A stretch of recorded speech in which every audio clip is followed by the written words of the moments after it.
आज यहाँ के भगवान परशुराम विचार मंच के तहत हम सब उनकर जन्मोत्सव मनेलौ। बहुत खुशी, काफी संख्या में ब्राह्मण समाज उपस्थित भेला।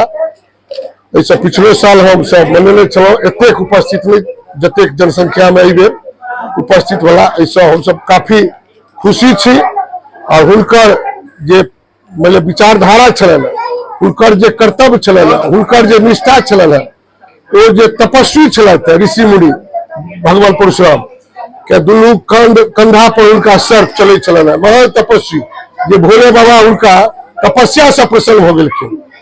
तो हुनकर अनुकरण हम सब जे छै किछो करी, और जाबे पृथ्वी रहते तो भगवान परशुराम के नाम रहते। और कण कण में हमरा सबके भगवान परशुराम छथि, हुनकर आशीर्वाद हमरा सबके सतत मान लिया हमरा सबके दैते रहता भगवान परशुराम।